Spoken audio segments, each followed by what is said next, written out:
Bonjour tout le monde et bienvenue bien sûr sur votre chaîne Roman Analyse. Bienvenue pour un nouveau cours concernant bien sûr toujours le programme de la première année du baccalauréat, dite sixième année au Maroc. Donc bien sûr, nous sommes toujours euh, dans l'étude de notre première œuvre qui est la boîte à merveilles d'Ahmed Sfraoui. Et nous avons bien sûr euh, bien avancé jusqu'à maintenant. Et nous allons bien sûr essayer d'avancer encore et encore jusqu'à ce que on puisse dire que nous avons étudié ce roman, La boîte à merveilles, en totalité. Je fais juste un petit rappel de ce que nous avons vu jusqu'à maintenant. Donc, après la présentation générale du programme de la première année du bac, bien sûr, et que nous avons parlé bien sûr de l'importance de la lecture de chaque œuvre, parce que c'est la clé, bien sûr, pour avoir un bon baccage et un bon vocabulaire, pour pouvoir bien sûr répondre aux questions de l'examen régional, bien sûr. Nous avons commencé par le premier cours, très important, qui est la biographie de Ahmed Sfraoui. Nous avons aussi étudié c'était quoi une autobiographie, quelles étaient les caractéristiques, d'accord, de l'autobiographie et pourquoi La boîte à merveilles est un roman autobiographique. Nous avons parlé aussi de l'ethnographie, un genre littéraire que nous estimons que la boîte à merveilles fait aussi partie, en fait partie. Nous avons parlé bien sûr du cours très important, la littérature maghrébine d'expression française, le courant littéraire à qui appartient la boîte à merveilles et bien évidemment le premier roman qui appartient à ce nouveau courant littéraire créé, comme on a dit, par Ahmed Sfraoui. Nous avons expliqué c'était quoi un schéma narratif, avec bien sûr les exemples concernant les romans. Notre dernier cours, c'était les personnages, lieux et temps de la boîte à merveilles, bien sûr, que nous avons étudié personnage par personnage, ou bien les personnages qui étaient plus importants dans le développement des événements du roman La boîte à merveilles. On a parlé des lieux, bien sûr, et on a parlé des temps et ce qu'on appelait les marqueurs de temps, ceux qui nous permettent, bien sûr, de nous localiser dans les événements d'un roman. Et bien sûr, ce cours-là, très important pour ce qui va suivre, parce que, euh, euh, comment dire, pouvoir maîtriser chaque personnage et son évolution dans le roman, ça nous permet d'avoir une idée globale, d'accord, des événements qui vont suivre. Et bien sûr, comme je vous ai expliqué, c'est la clé pour pouvoir répondre aux d'autres questions et surtout les questions de compréhension ou bien la question que nous allons bien sûr étudier aujourd'hui qui est la situation des passages. Plus les personnages et bien sûr les lieux et les temps, ce qui était important, c'était le schéma narratif ou bien le schéma global du récit de la boîte à merveilles, d'accord, qui englobait en totalité le développement des événements dans le roman qu'on est en train d'étudier. Maintenant, la fameuse question situer le passage ou bien situer l'extrait ou bien situer le texte. Ça dépend. Des fois, vous avez la question situer le passage suivant, situer l'extrait suivant ou bien situer le texte suivant, tout simplement. Le texte, bien sûr, que vous avez dans l'examen régional. Donc, pour pouvoir situer un passage, à votre avis, qu'est-ce qui est important pour pouvoir situer un passage? Très simple. Ce qui est important pour pouvoir situer un passage, c'est connaître les événements du roman en totalité, les relations entre les événements bien sûr. Ainsi, j'ai la possibilité de pouvoir situer un passage. Donc, nous allons bien sûr entamer le cours, les situations des passages. Comme vous voyez, j'ai cité les trois romans, La boîte à merveilles, Antigone et Les derniers jours d'un condamné à mort. Je vais parler en détail de La boîte à merveilles, mais aussi pour les gens, parce que je reçois des commentaires, d'accord, ou bien des messages qui me disent que Malheureusement, nous avançons, nous sommes par exemple à l'étude d'Antigone ou bien des gens qui ont déjà commencé avec le dernier jour d'un condamné, d'accord, parce qu'ils l'ont anticipé. Ça dépend de la région ou la ville, bien sûr, ou des villes qui commencent déjà par le condamné à mort. Parce que normalement, il n'y a pas une règle à suivre, mais ce que nous savons tous, c'est que la majorité des professeurs commencent par la boîte à merveilles, euh, enchaînent avec Antigone et terminent avec le dernier jour d'un condamné. Donc, les situations des passages. Je vais vous donner une petite définition. C'est quoi une situation des passages? La situation d'un passage est de citer les événements qui sont passés en relation avec le passage, ou bien l'extrait, ou bien les textes étudiés. Je répète, situer les événements passés, d'accord, en relation avec le passage, ou bien l'extrait, ou bien le texte qu'on est en train d'étudier. C'est la définition, normalement, que tous les professeurs, ou bien tous les correcteurs de l'examen régional attendent de vous. Ça veut dire appliquer cette définition. Citer les événements qui sont passés en relation avec le chapitre étudié. Juste pour information, juste pour information, ce n'est pas tout à fait correct. Pour pouvoir situer un passage, on n'a pas besoin que des événements qui sont passés. Ce n'est pas la définition qui est la plus correcte. La définition la plus correcte de la situation d'un passage, c'est de citer les événements qui sont passés en relation avec le chapitre traité et donner quelques indices des événements à venir. Ça veut dire, pour pouvoir situer un passage, on ne peut pas se contenter que de ce qui est passé. Mais non, on doit aussi donner des indices de ce qui va arriver.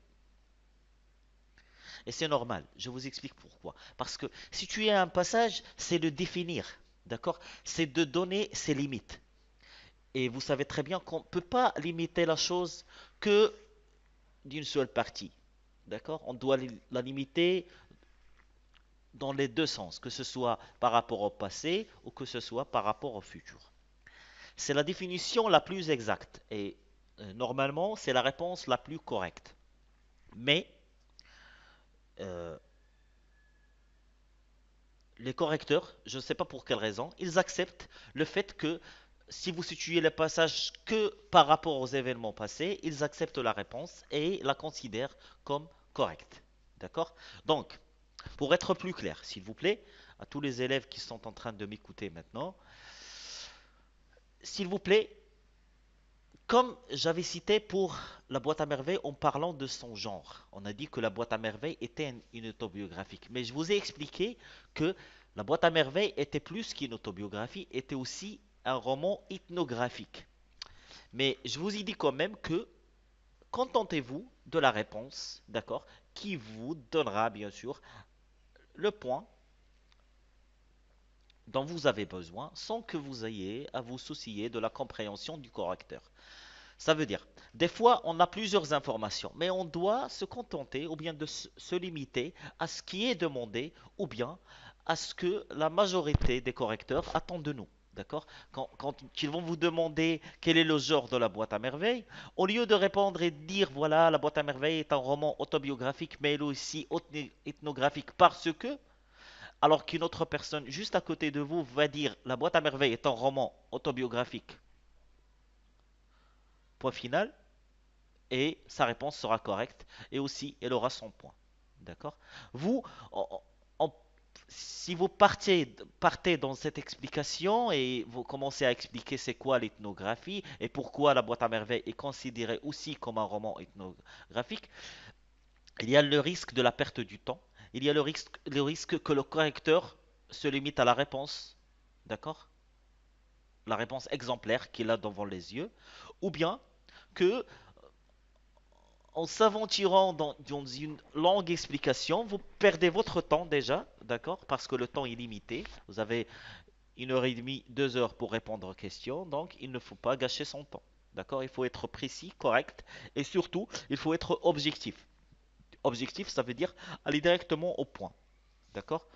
Sans faire des détournements. Donc, il faut attaquer le point, attaquer la question, donner la réponse exacte et correcte que tout le monde reconnaît. D'accord? Pour ne pas, bien sûr, perdre de temps. La même chose quand on parle de la situation des passages. Moi, je vous dis que normalement, pour situer un passage, il faut le cerner des deux côtés, que ce soit des événements passés ou bien des événements à venir. D'accord? C'est la réponse la plus correcte et normalement, si vous faites des recherches sur Internet, vous allez trouver bien sûr que c'est la réponse la plus correcte et c'est comme ça que les œuvres sont situées ou bien les passages ou bien les extraits tirés des œuvres sont situés. Mais comme je vous ai dit, la réponse qu'on attend de vous, c'est de parler que des événements passés, d'accord, qui vont, d'accord, me préparer à comprendre le passage que je suis en train d'étudier. D'accord? Ça, disons, c'est la définition académique, la définition didactique. Maintenant, je vais vous parler, comme j'ai l'habitude, en simplifiant les choses. La situation des passages, c'est quoi? Je vais vous donner un petit exemple. D'accord? Vous êtes en train de regarder un film. Vous êtes par exemple, à la 50e minute. Vous savez que les films, c'est entre 1 heure et demie, 2 heures, d'accord? Sauf si c'est un film indien, vous savez, ça part jusqu'à 3 heures, 4 heures, et la personne peut arriver à n'importe quel moment, il aura toujours des événements à voir, parce que c'est très très long. Mais parlons de la moyenne, d'accord? Nous avons un film, par exemple, américain, 1 heure et demie, 1 heure 20 minutes, jusqu'à 2 heures maximum. D'accord? Donc, la personne, votre cousin, votre ami, votre petit frère, petite sœur, est arrivé, vous êtes en train de regarder un film, vous êtes à la 50e minute. D'accord? Par exemple, cette personne-là qui vient d'arriver, il voit deux personnes en train de se battre, ou bien une femme qui est en train de pleurer, ou bien une personne qui est en train de jouer, donner un speech, ou n'importe quoi. Donc, la personne, bien sûr, va vous demander, ou bien, s'il souhaite continuer à regarder le film avec vous, bien sûr, il ne peut pas regarder le film depuis les 50e minute. Il va vous demander une petite explication de ce qui s'est passé pour pouvoir continuer le film avec vous. C'est exactement la situation d'un passage. Pourquoi? Parce que vous allez bien sûr parler à cette personne, vous allez lui expliquer de tout ce qui s'est passé jusqu'à la 50e minute. D'accord? Par exemple, vous allez lui dire, voilà, le film a commencé, voilà, la personne que vous voyez, c'est la qui est en train de pleurer. Il, comment dire, c'est la mère du héros. Cette personne-là est partie à la quête d'une revanche pour sa famille, ainsi de suite, d'accord? C'est comme si vous êtes en train d'expliquer à la personne pourquoi cette femme pleure. Vous avez un film où deux personnes sont en train de se battre. Vous allez bien sûr donner une explication plus large. Voilà, le monsieur que vous voyez là qui est en train qui est normalement le plus costaud. Vous voyez, voilà, c'est son histoire. C'est comme ça qu'il a commencé et jusqu'à bien sûr la bagarre que vous avez devant les yeux et vous allez parler bien sûr de l'autre personne qui est en train de se bagarrer et la raison pour laquelle il y a eu bagarre déjà à la base. Donc, les événements que vous allez citer à cette personne pour qu'il puisse bien sûr comprendre avec vous ce qui va suivre, d'accord? C'est ce qu'on appelle la situation. D'accord? Donc, vous faites juste, comment dire, vous faites juste un petit parallèle entre un film et un roman, et vous allez comprendre que c'est pratiquement la même chose. D'accord? Ça veut dire, vous avez un roman, on vous donne un passage, par exemple, si nous prenons par exemple le dernier jour d'un condamné à mort, c'est le chapitre 36, par exemple. Une personne vient, vous êtes en train de lire le roman, elle est juste assise à côté de vous, il regarde le passage, par exemple la première partie du chapitre 36, et il va vous demander de quoi parle ce roman, d'accord? Imaginez que vous ne l'avez pas encore terminé et que vous êtes toujours au chapitre 36, vous allez lui parler des 35 chapitres qui sont passés. Là, une petite précision. Quand je vous ai dit que vous allez parler des 35 chapitres précédents, ce qui est venu à l'esprit, c'est que pour pouvoir parler de 35 chapitres qui sont passés, c'est vraiment très très très lent. D'accord? Et il va vous falloir, bien sûr, c'est comme si je vous disais pour un film, raconter toutes les 50 minutes qui sont passées. D'accord? Est-ce que vous croyez que c'est logique que vous allez raconter à une personne toutes les 50 minutes? Parce que si vous allez raconter toutes les cinquantaines de minutes qui se sont passées, déroulées avant que cette personne arrive, normalement, il vaut mieux que vous partez, vous répétez le film, vous laissez vous partez pendant 5 minutes jusqu'à ce cette personne arrive au timing où vous avez laissé le film et vous le continuez ensemble. C'est mieux. Voilà. Après cette réflexion, vous allez comprendre que, plus précisément, situer un passage, c'est ne pas seulement parler des événements passés. Non. Premièrement, il faut parler des événements. Vous avez l'une des deux options. Parler des éléments phares ou bien les éléments les plus importants. D'accord?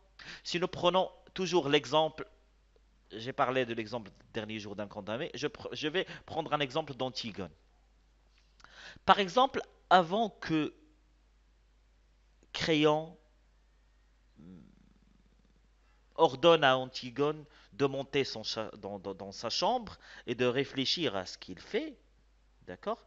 Si je vous demande de situer ce passage-là, les éléments phares qui se sont passés bien avant, c'est bien sûr la première tentative d'Antigone d'enterrer son frère, le discours entre Antigone, Ismène la nourrice et Mon, et bien sûr la première partie du discours entre Créon et Antigone.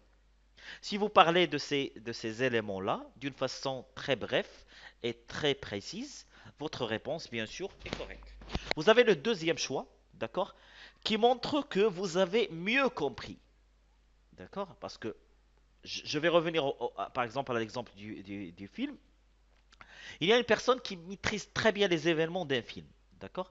Il pourra t'expliquer en général ce qui s'est passé d'une façon, d'accord, à ce que vous ayez une compréhension globale. Il y a une autre personne, d'accord, qui n'a pas été trop attentive, n'a pas été trop concentrée, d'accord? Il se peut qu'il vous dise, comme l'exemple que j'ai cité d'Antigone, qu'il vous parle des éléments phares. Mais il y a une personne qui est très précise dans le récit, d'accord, qui va pouvoir vous parler des événements passés en relation avec ce que vous voyez à l'heure actuelle.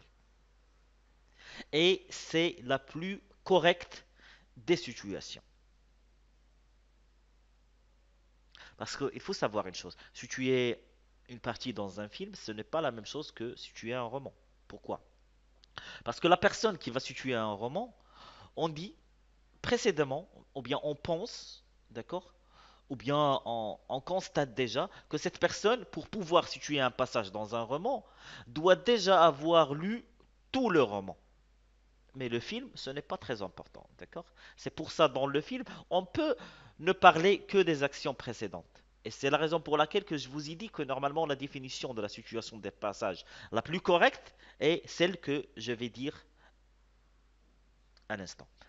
La situation du passage est le fait de parler des événements passés en relation avec le chapitre traité, virgule, et donner quelques indications de ce qui va suivre. Parce que, comme je vous ai expliqué, on estime que la personne qui va situer un passage, c'est une personne qui a lu tout l'œuvre.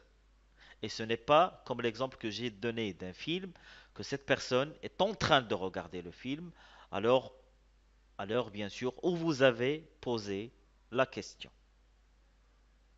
Donc c'est la différence. Mais comme je vous ai dit, s'il vous plaît, limitez-vous, d'accord, à la plus simple des réponses, qui est situer un passage, parler des événements qui sont passés.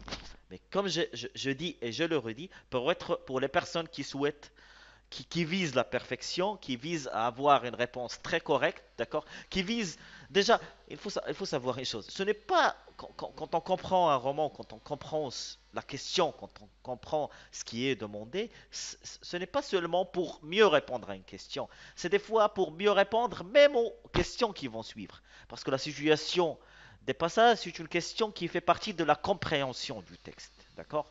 Et si j'ai bien compris le texte, comme je vous ai expliqué, en lisant déjà dans ma première lecture, je suis déjà en train de limiter le texte dans mon cerveau, essayer de le localiser, que ce soit dans le temps, que ce soit dans l'espace. L'espace, ça veut dire où se passent les événements. Dans le temps, euh, quand les événements se passent-ils, ou bien les personnages qui sont cités, quels sont ces personnages, quel était leur rôle dans le roman en général et dans ce passage plus précisément. D'accord? Donc, quand on comprend cette question qui est la situation d'un passage, et déjà pour tous vos examens, il faut savoir que chaque question vous prépare à la question qui va suivre. Et je ne sais pas si vous vous souvenez quand je vous ai parlé de pouvoir anticiper les questions. D'accord?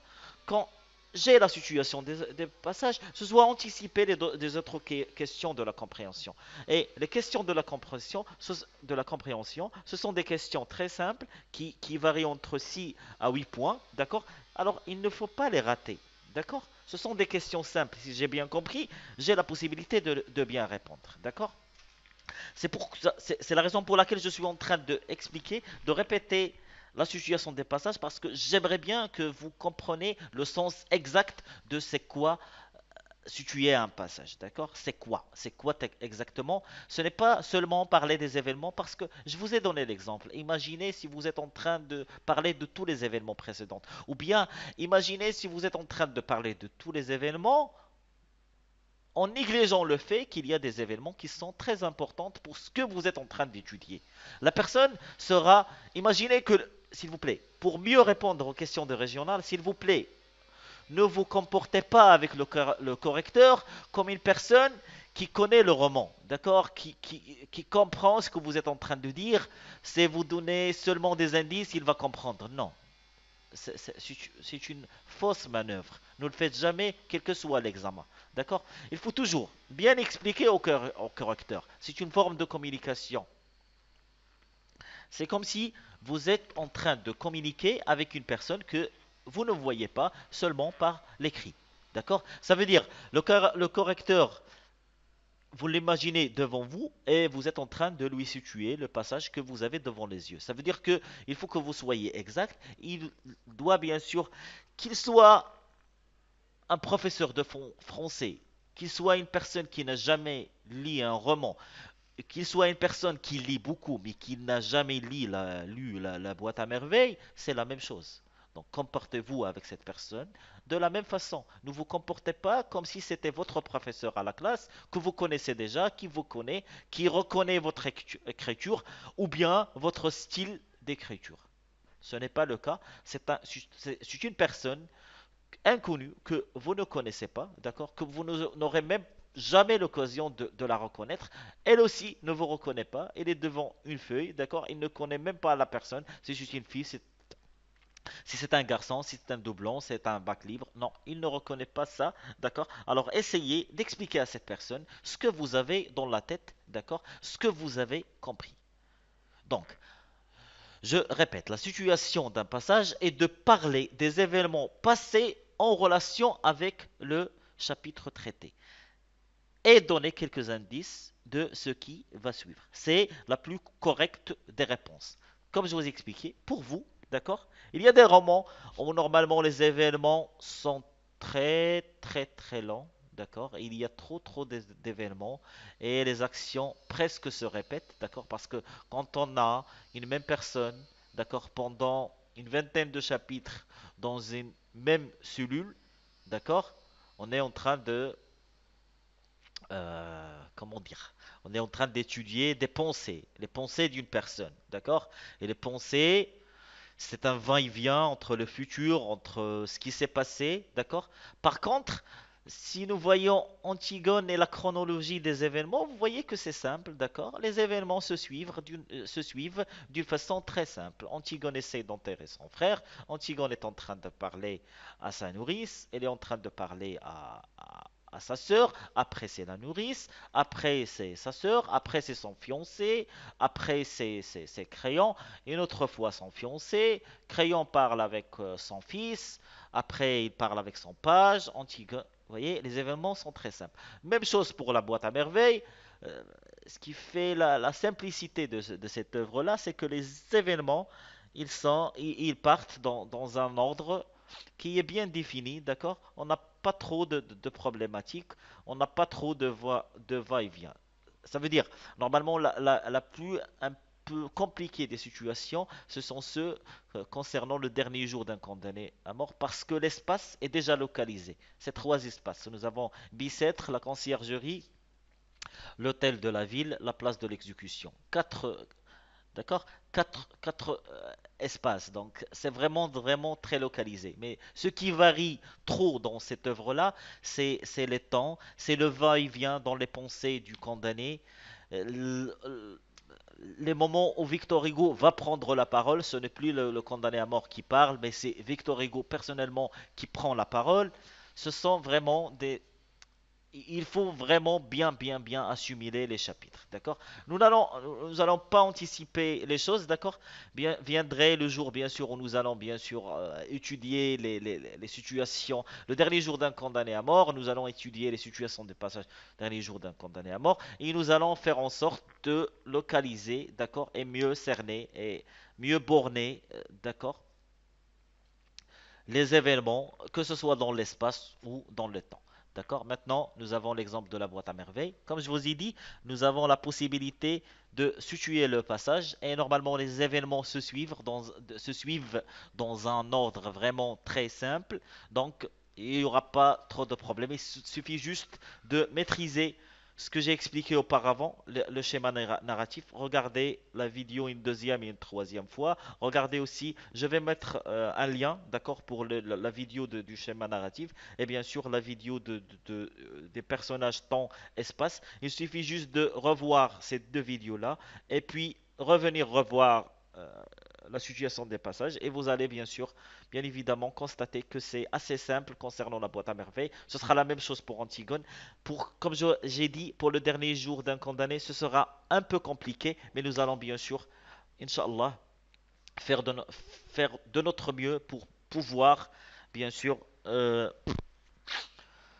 atteindre le niveau au chaque chapitre, quel que soit, d'accord, parmi les quarantaines de chapitres que nous avons dans la boîte à merveilles, quel que soit le chapitre, nous aurons la possibilité de le localiser d'une façon très simple, très correcte et bien sûr très rapide. Donc, je répète, encore une fois, quand on a dit la boîte à merveilles, c'est parler de la situation des passages, c'est parler des événements qui sont passés en relation avec le chapitre traité et donner des indices par rapport à ce qui va arriver ou bien au développement des actions. Comme je vous ai dit, c'est l'explication la plus correcte. Ce que, ce qu'on accepte de vous dans l'examen régional, c'est parler des événements, d'accord? Des événements avant, bien sûr, passés avant le passage au traité, d'accord? Sans en considérant que tous les événements qui sont passés ont une relation, d'accord, avec le passage de traité, d'accord. On déduit, ou bien on fait en sorte que ce que vous allez situer, ce que vous allez dire, c'est bien sûr n'importe quelle situation, d'accord. L'important est qu'il soit bien sûr déjà passé, précédente, ou bien précède les événements situés dans le passage. Dernière explication, pas mal de situations de passage partent très exactement de la page qui précède. Par exemple, vous avez la situation du passage de la page 34. La situation de passage peut être que la page 33, ou bien au grand maximum 32-33. D'accord? Par exemple, je vous demande de situer le passage dans la boîte à merveilles du chapitre 6. Vous partez directement du chapitre 5. D'accord? C'est une méthode très simple et qui est considérée comme étant correcte. D'accord? Mais je vais maintenant parler. de la boîte à merveille très exactement et donner un exemple par rapport à la boîte à merveille. Pour situer par exemple, je vais donner un exemple lié à la bonne définition de la situation des passages. Par exemple, je vous demande de parler du chapitre 7, la situation du passage, ou bien du chapitre, globalement du chapitre 7. Normalement, ce qui a précédé ce chapitre, c'est du chapitre 1 jusqu'au chapitre 6. D'accord? Voici les cas de figure. Si vous situez votre passage, vous dites le chapitre 7 se situe juste après le chapitre 6, c'est correct. Si vous dites que le chapitre 7, c'est juste un exemple, d'accord? Je dis le chapitre, je ne suis pas en train de dire que c'est ce que vous devez écrire. C'est juste un exemple, d'accord? Donc ne pensez pas que votre réponse sera le chapitre 7 se situe juste avant, juste après le chapitre 6. Je suis en train de blaguer, oui, mais normalement, il ne faut pas prendre mes paroles à la lettre. C'est juste une petite explication très simple. Donc, je vous ai demandé le chapitre 7, d'accord? La situation du chapitre 7. Vous allez me dire que le chapitre 7 se situe juste après le chapitre 6. C'est un cas de figure. Le deuxième cas de figure, c'est de me parler de tous les chapitres qui ont précédé le chapitre 7. Et vous me dites, voilà, le chapitre 7 se situe jusqu'à ce que, juste, se situe juste après que, non, juste après quand on est précis. Ça veut dire, je dois dire, ce passage se situe juste après quand je dis, ou bien quand je parle de chapitre 6. Maintenant, je vais parler de tous les chapitres précédents. Je vais dire, ce passage se situe juste, ou bien ce passage se situe après le chapitre premier et les événements cités dans les éléments phares du chapitre premier, les éléments phares du chapitre 2, 3, 4, 5, 6, jusqu'à ce que j'attends le chapitre 7. D'accord? Comme je vous ai dit, la plus correcte des situations des passages, c'est de passer en revue les 6 chapitres en tête, d'accord? Et dire, est-ce que le chapitre 1, d'accord, a une relation avec les événements cités, ça veut dire, les événements cités dans le chapitre 1 ont-ils un rapport avec le chapitre 7? Non. Donc je ne vais pas parler du chapitre 1 pour situer le chapitre 7. Est-ce que le chapitre 6, les événements cités dans le chapitre 2 ont une relation avec le chapitre 7? Oui. Donc je vais parler du chapitre 2. 3. Il y a une relation? Non. 4. Y a-t-il une relation? Non. Donc je ne vais pas parler. Chapitre 5 et 6 ont-ils une relation? Oui. Donc, pour situer le passage 7, le chapitre 7, je dois parler des événements situés dans le chapitre 2, le chapitre 5 et le chapitre 6. Pourquoi? Parce que les événements cités dans ces 3 chapitres ont une relation avec le chapitre 7 ou bien me préparent au chapitre 7 et il serait très important de parler de ces événements-là. Contrairement au chapitre 1, 3 et 4, dont je ne vois pas la relation avec le chapitre 7. Donc, je peux, bien sûr, parler de ces chapitres-là. Je vais vous donner un exemple plus précis. Situer un passage, c'est comme si situer, par exemple, un lieu dans l'espace. C'est presque la même chose. Par exemple,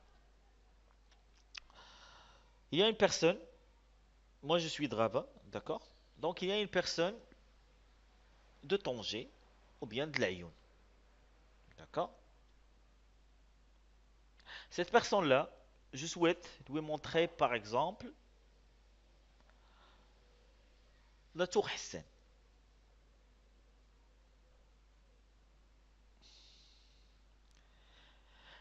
Il faut savoir que si cette personne arrive de Tanger, la première chose qu'il verra en approchant la ville de Rabat sera la tour Hassan.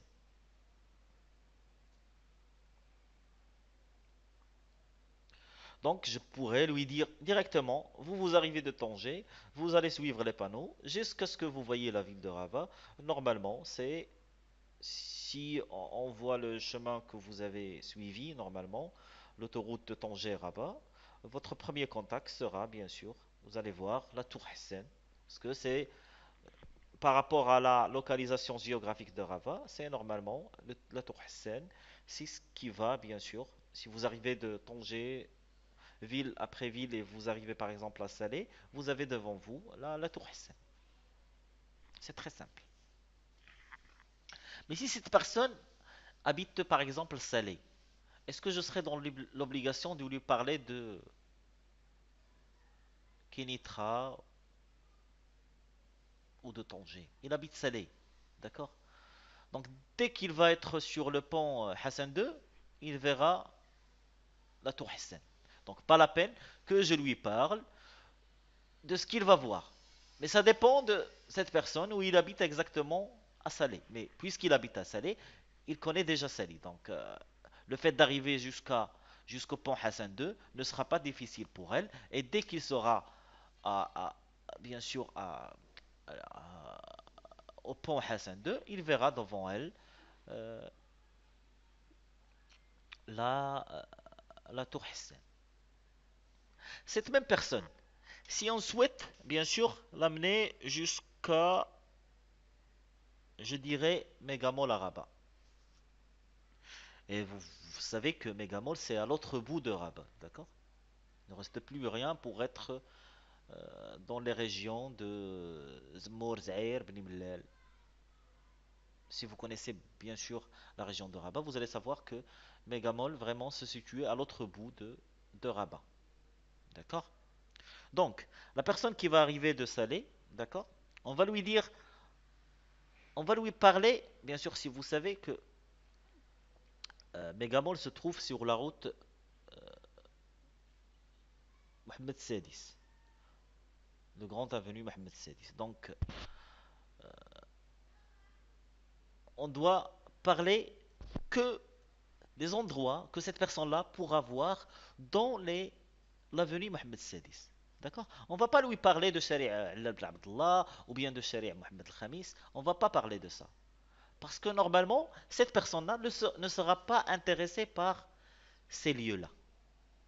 D'accord? Même chose que pour Tanger.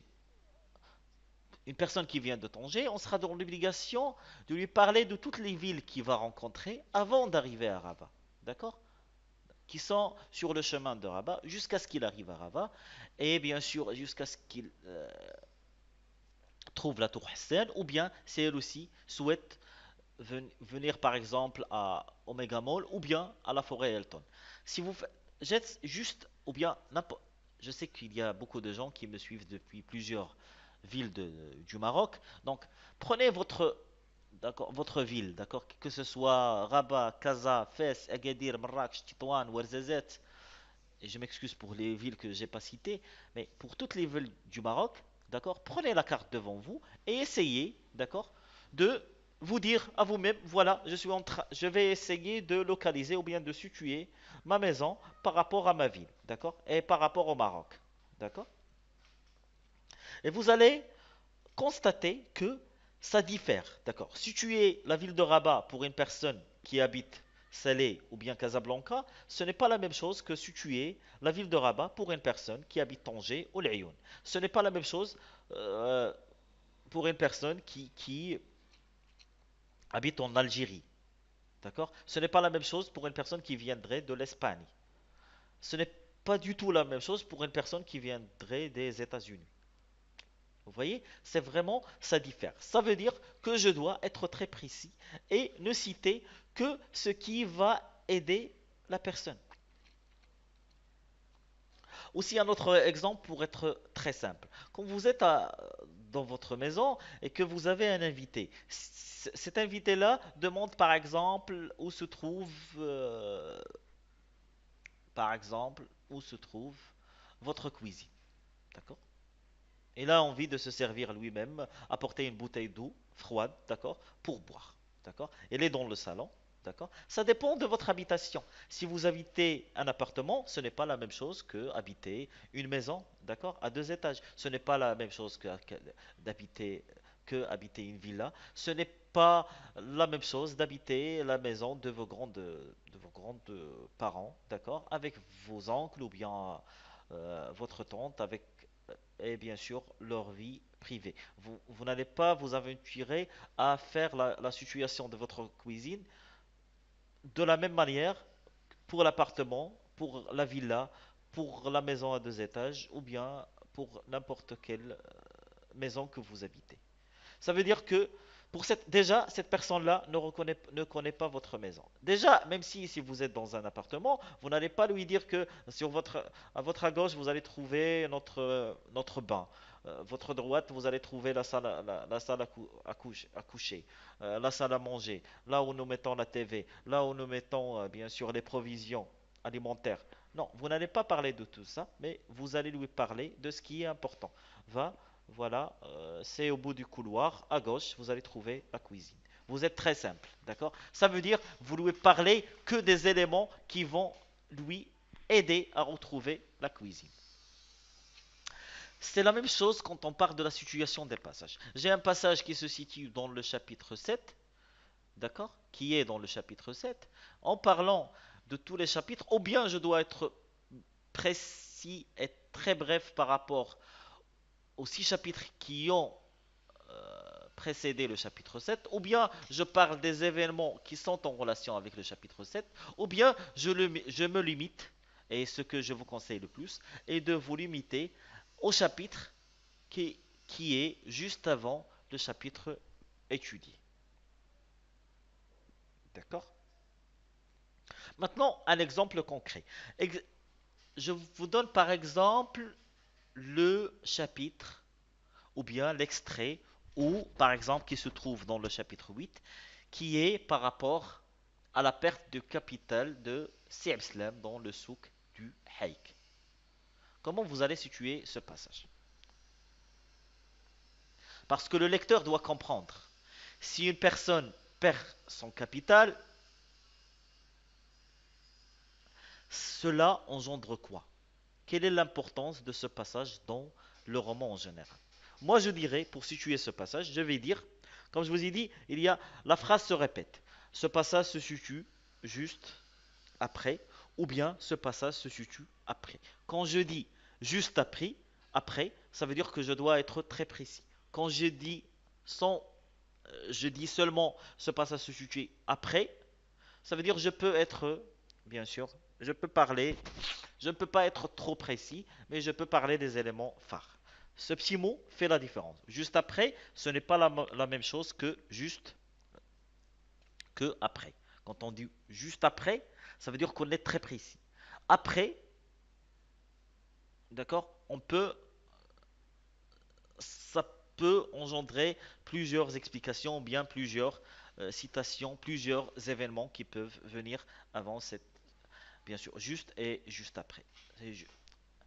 Et je vous suggère toujours de faire des recherches, d'accord? Essayez de comprendre quelle est la différence entre dire juste après et seulement dire après.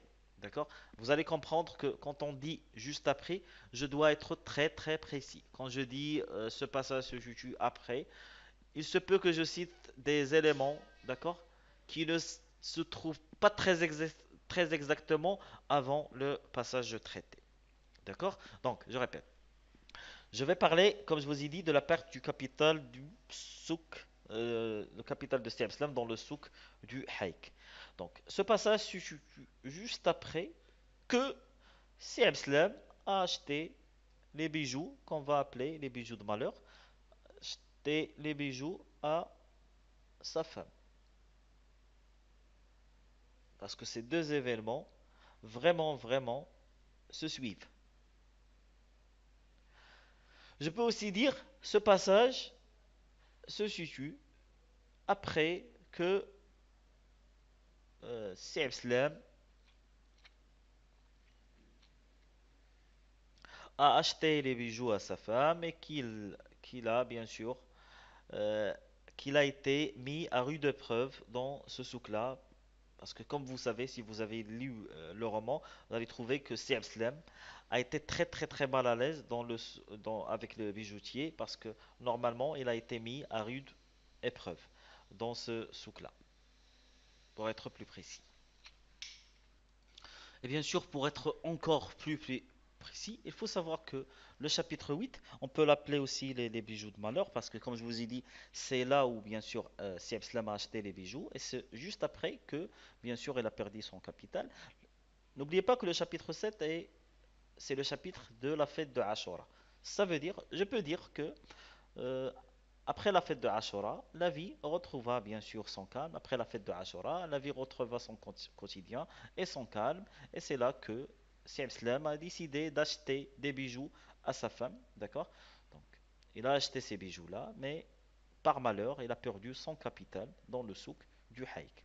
C'est ce qu'on on peut dire, c'est situé ce passage-là dans le chapitre 8 en s'appuyant sur le chapitre 7 qui arrive juste, bien sûr, avant le chapitre 8. Il y a plusieurs suggestions et plusieurs exemples. Donc ne vous inquiétez pas, vos réponses seront dans la majorité correctes s'ils respectent le fait que vous devez parler des événements qui sont passés. D'accord?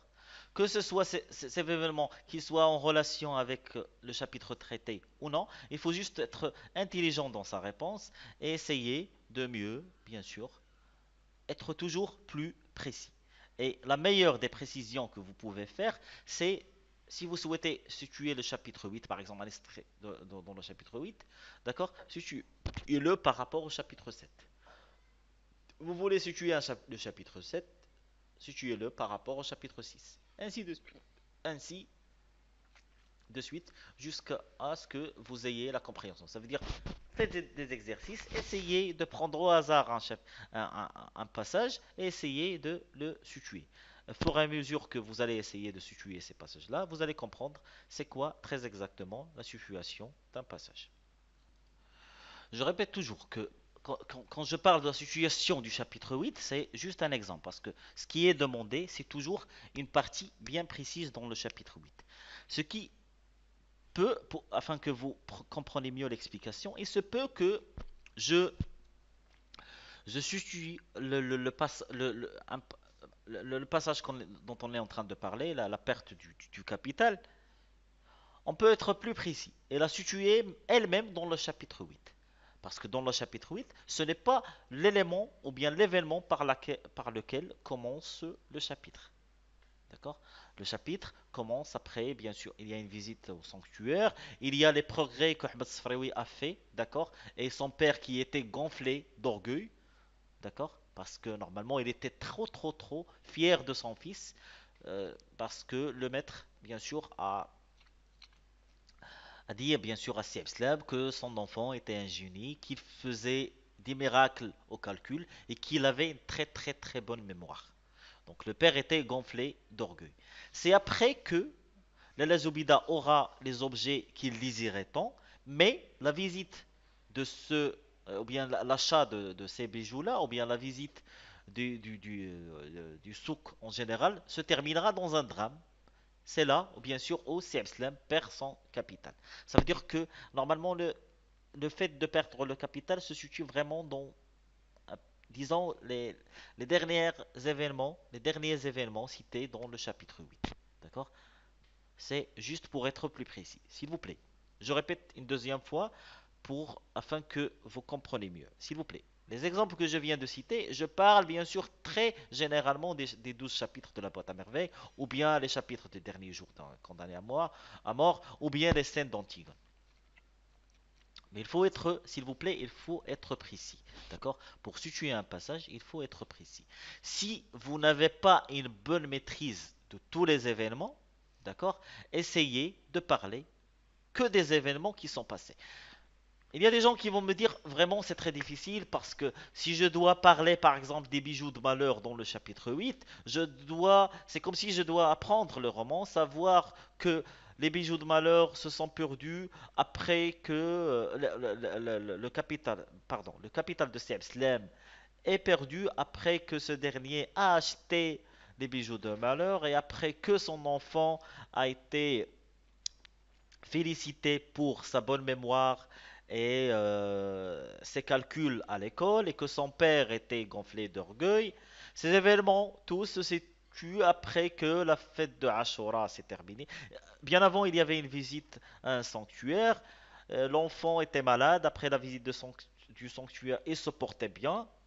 Vous voyez, il y a trop d'événements. C'est comme si on vous demandait d'apprendre.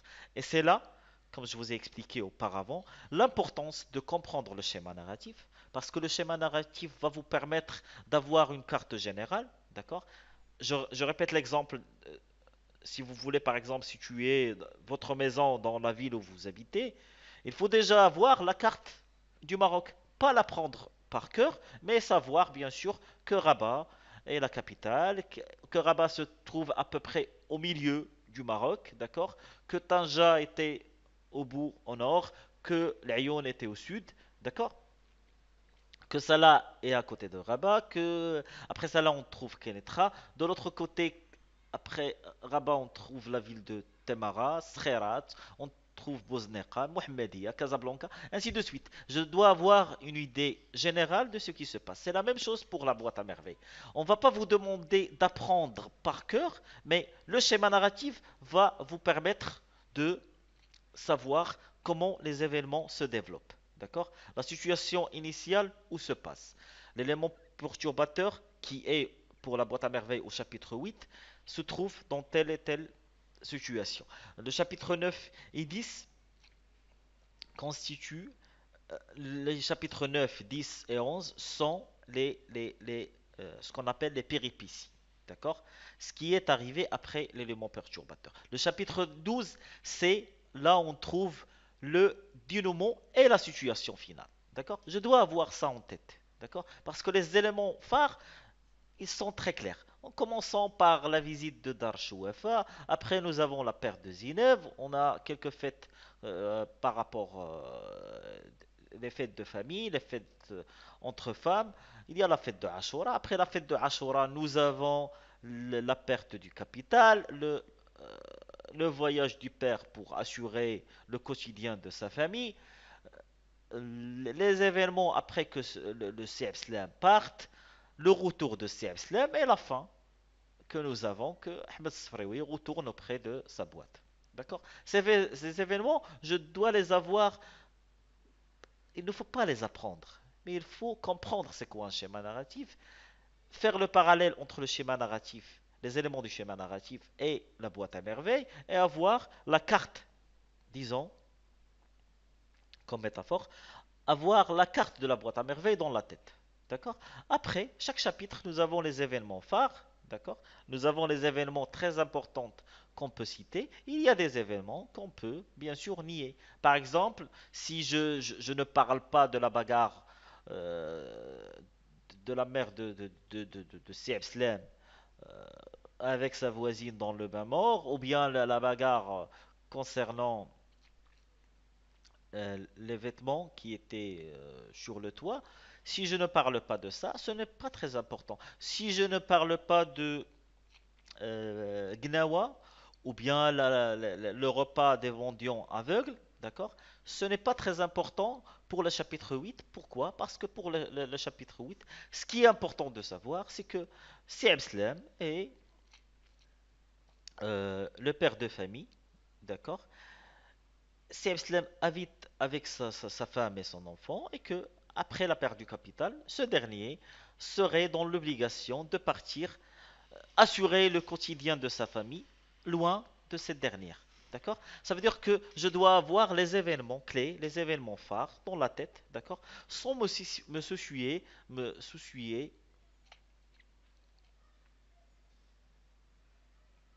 sans me tracasser la tête avec, bien sûr, les autres événements qui sont des événements secondaires, qui ne sont pas très importants, qui ne ce sont des événements qui ne sont pas très importants pour ce que je suis en train d'étudier ou bien l'extrait que je suis en train de situer. Mais s'ils sont importants, je peux les citer. Par exemple, si je vous demande de situer le passage de la bagarre des femmes dans le bain mort, vous serez dans l'obligation de donner une importance à ce chapitre-là. D'accord? Parce qu'il est important. Il n'est pas important pour les autres événements, mais il est important. Pourquoi? Je vous donne même un exemple concret. Il faut savoir que La bagarre de Zobida avec la Zobida avec la Rahma, la mère de Zineb. Après, il y a la perte de Zineb. Zineb se perd, d'accord? Quand on va la retrouver, on a un petit passage qui nous parle du fait que les deux femmes se sont réconciliées, d'accord?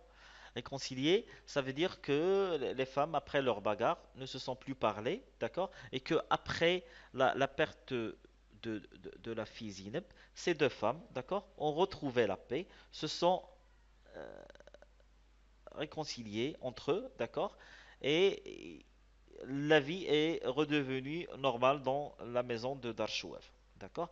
Là, c'est par exemple, je vous parle du passage où les deux femmes retrouvent la paix, se parlent, se parlent et bien sûr euh, se sont redevenues amies et voisines. D'accord? Le bain mort, d'accord, est très important pour comprendre ces événements-là. Si je vous parle par exemple de euh, le chapitre où Siem Slem est très orgueilleux et il est très fier de son enfant, il faut savoir que c'est très important de citer que le maître de l'école a félicité euh, Siem Slem pour la mémoire et les bons calculs de son fils. D'accord? Si je vous parle du passage, par exemple, je suis dans le chapitre 12, je vous dis que Slem est auprès de sa famille. C'est très important de citer que Slem, dans un premier temps, était avec sa famille, qu'il travaillait comme tisserand et qu'il a perdu son capital dans le souk du Hayek ou bien le souk où il a acheté les bijoux. Et c'est la raison pour laquelle, ou bien c'est la raison qu'il a poussé à quitter sa famille, d'accord, afin que, bien sûr, son retour soit important. Parce que imaginez que vous êtes en train d'expliquer à une personne le retour d'une personne, alors que vous ne lui expliquez même pas la raison pour laquelle cette personne a quitté dans un premier lieu. D'accord? S'il vous plaît, ça peut vous paraître compliqué, mais juste regardez la vidéo une fois, deux et trois. N'oubliez pas, je vais vous mettre en hyperlien les deux vidéos qui sont en relation avec cette explication les situations des passages, qui est bien sûr le schéma narratif et les personnages lieu temps. Essayez de regarder ces trois vidéos, d'accord, et comprendre en globalité si vous arrivez à assimiler et comprendre toutes les informations que j'ai citées dans ces trois vidéos, soyez sûr et certain que, bien sûr, vous n'aurez pas de problème ni à répondre aux questions de la compréhension, ni de savoir où vous êtes dans l'œuvre, ni bien sûr à mieux situer le passage, ou bien l'extrait, ou bien le texte que vous avez devant les yeux. Mais ce qui est important, s'il vous plaît, est de faire des exercices. D'accord? Mettez-vous dans des situations. D'accord? Dans un premier temps, comme je vous ai expliqué, le premier exercice à faire, qui est très important, essayez de localiser des endroits dans votre maison. D'accord? Essayez de localiser, par exemple, votre maison par rapport à l'école dont vous êtes, où vous étudiez. D'accord? Essayez de localiser ou bien de situer votre maison par rapport à la ville où vous habitez. Essayez de situer votre maison par rapport au Maroc, par rapport au continent. D'accord? Par rapport à la terre entière. D'accord? Faites cet exercice-là. C'est un petit exercice, mais qui va vous permettre développer de développer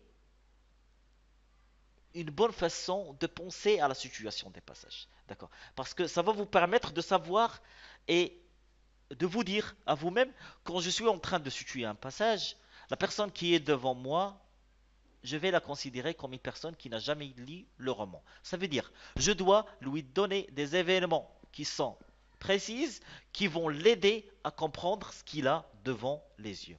Si vous pensez de cette façon, je vous garantis que votre situation du passage sera très correcte.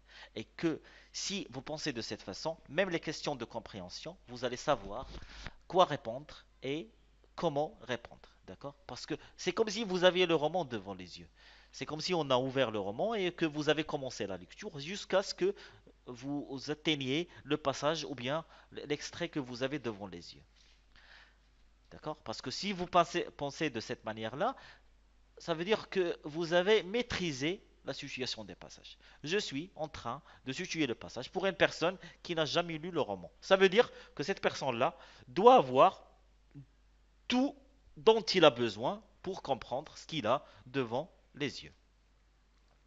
Voilà, c'est la situation du passage. D'accord? Donc, je répète pour la dernière fois, la situation de passage est de parler des événements qui sont passés en relation avec le chapitre traité, ou bien de parler de tous les événements, d'accord, ou bien les éléments phares qui sont passés avant que j'arrive à ce passage que j'ai devant, bien cet extrait que j'ai devant les yeux. S'il vous plaît, n'hésitez pas à poser vos questions, n'hésitez pas à faire des exercices, d'accord. Comme je vous ai expliqué, commencez par l'exercice de situer votre localisation géographique. Après, prenez chaque chapitre, d'accord? Et prenez un passage et essayez de le situer. Et posez-vous vous-même la question, d'accord? Vous allez vous dire vous-même, si je lis ces situations de passage, est-ce que je suis capable de dire, voilà, je sais, je me trouve où je me trouve dans le roman que je suis en train d'étudier. C'est très simple. Si vous avez un frère ou bien qui est plus petit que vous, un voisin, un cousin, essayez de faire l'exercice avec lui.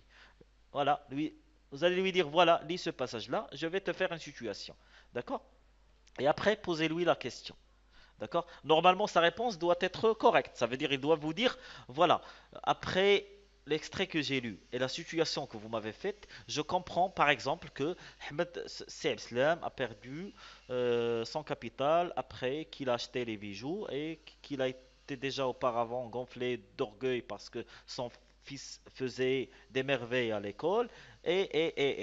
Si la personne devant vous arrive à vous citer ces événements-là, c'est que vous avez très bien expliqué. Mais si la personne avec laquelle vous faites cet exercice-là, vous pouvez le faire juste en parlant, juste à l'oral, pas la peine d'écrire.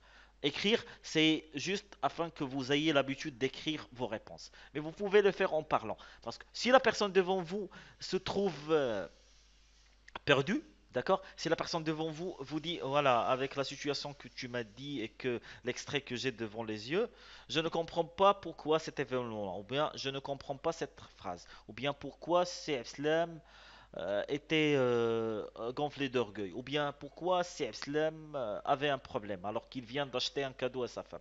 Vous comprenez? Si la personne devant vous vous pose ces questions-là, c'est que vous avez généralement oublié de citer une information. D'accord? C'est très simple. Faites des exercices, essayez de faire et refaire. N'oubliez surtout pas, s'il vous plaît, de lire votre roman. D'accord? Il faut le lire et relire. D'accord?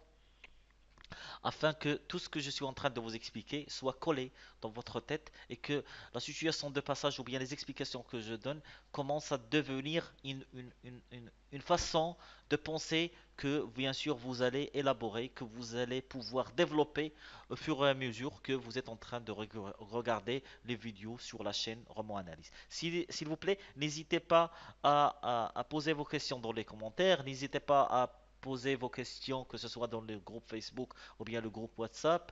N'hésitez pas, si vous avez des exemples que vous avez écrit vous-même par rapport aux situations des passages, n'hésitez pas à nous situer dans le commentaire le passage que vous avez étudié et la situation que vous avez. Comme ça, tous vos collègues, tous vos amis, tous les étudiants de la sixième année, du première année du bac dans le Maroc ou bien dans les pays arabes qui ont le même roman, pourront bien sûr bénéficier de votre travail et bien sûr les bénéfices seront vraiment vraiment très importants si on commence bien sûr à partager les informations qu'on a. Donc il ne me reste plus qu'à vous remercier pour votre temps et votre attention. Je vous souhaite une excellente journée et je vous souhaite toute la réussite du monde. Merci et à très bientôt.